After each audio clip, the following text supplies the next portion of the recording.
Hello, I hope you guys are doing well. So Shahrukh Khan ने आज फिर से आस्क के साथ के सेशन किया और हम उसके बारे में कुछ बात करेंगे। ये मैंने रिपीटेडली कहा है कि आई थिंक ये मार्केटिंग के लेवल पे ये केस स्टडी है, जिस तरीके से अपनी बात को कहना और उसके बाद फिर फैंस के साथ में इंटरेक्ट करना। फिर मीडिया हाउसेज स्टोरीज उसमें बनाते हैं, एक नहीं, दो नहीं, तीन तीन चार चार स्टोरीज बनती हैं उनके आस्क के सेशन पे, और फिर उसके बारे में बातचीत होना शुरू हो जाती है। जैसे फॉर एग्जाम्पल नयनतारा के बारे में उनसे किसी फ़ैन ने उनसे पूछा, और तो उन्होंने बताया कि दैट जितना उसमें स्क्रीन टाइम उसमें उनका हो सकता था शायद उतना नहीं था, and she was playing Narmada, important character. तो ऑब्वियसली वो कुछ हद तक शायद मेरे ख्याल से रेफर कर रहे थे कि दैट नयनतारा का उतना सिग्निफिकेंट रोल जितना कि लोगों का एक्सपेक्टेशन था शायद वो नहीं है। रूमर्स भी हो रही हैं कि अपरेंटली नयनतारा शायद अपसेट हैं, which apparently she is not, and she has decided to sue the rumour mongers who have been doing that.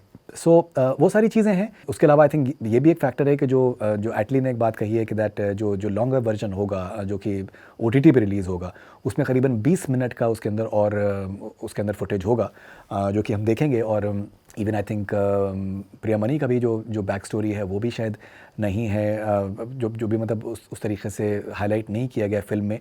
तो हो सकता है कि जो लॉन्गर वर्जन हो जो कि OTT पे आएगा, शायद उसके अंदर उनका भी जो बैक स्टोरी है वो सामने आए। And obviously I think Nayanthara का जो है उसमें जो भी मतलब सीन्स हैं जो कि अपरेंटली शायद मेरे ख्याल से पिक्चर के में एडिट कर दिए गए, शायद उसके अंदर वो होंगे।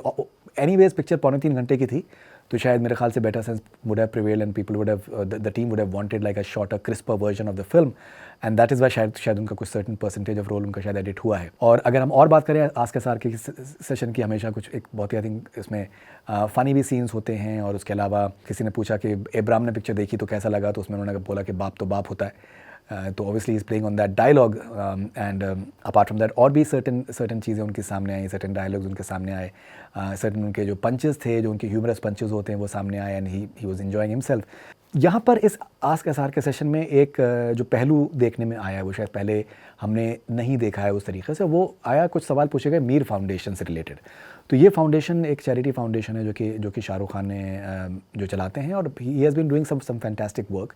और किसी ने कहा कि दैट कुछ उसके बारे में बात करने के लिए सर कि दैट जो चैरिटी के जो काम होता है उसके बारे में बात नहीं की जाती है, लेकिन उन्होंने ये ज़रूर कहा कि दैट जवान का कोई शो जो है वो हम चैरिटी के पॉइंट ऑफ व्यू से हम करेंगे, और उसमें हम चैरिटी हम मीर फाउंडेशन के थ्रू हम लोगों को तक हम पहुँचाएंगे, and he like the idea as well.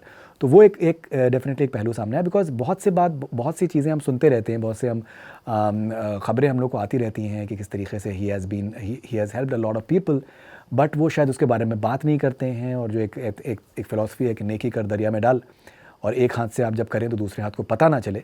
तो कुछ हद तक शायद मेरे ख्याल से इस बिलीफ में शायद वो उनका भी मानना वही है। लेकिन ये आई थिंक इंटरेस्टिंग था कि मीर फाउंडेशन के बारे में इस तरीके से उन्होंने सोशल मीडिया पर उन्होंने बात करी। तो आप कैसे देखते हैं इस आस्क के सार के सेशन को? How do you look at the way people lap up the stories? How do look at various I think revelations in a way जो कि उन्होंने फिल्म से रिलेटेड करें? He seems to be contented. उन्होंने कहा, उनसे पूछा गया कि आपकी सबसे फेवरेट फिल्म कौन सी रिसेंट टाइम्स में, तो उन्होंने थोड़ा सा वही अपना जो कैरेक्टरिस्टिक ह्यूमर है उसमें कि दैट कि मैं पॉम्पस नहीं होना चाह रहा हूँ, लेकिन obviously was referring to that Jawan से बेहतर कोई फिल्म नहीं आई है रिसेंट टाइम्स में। सो आई थिंक वो सारे पहलू सामने हैं, and people are enjoying the way he interacts. जो नंबर ऑफ रिस्पॉन्सेज होते हैं उनके आस्क एसआर के सेशन पे वो मैसिव है। मैं देख रहा था तकरीबन 10,000 रिस्पॉन्सेज हैं, 10,000 I think people have replied to the ask SR K session, which is amazing actually, which shows the popularity that he enjoys, and the engagement that he does with his fans. So how do you look at this particular ask SRK session? Do share with me all your thoughts and feelings, and we're waiting for it eagerly. This is Faridoon Sharia for Connect FM Canada. Stay connected.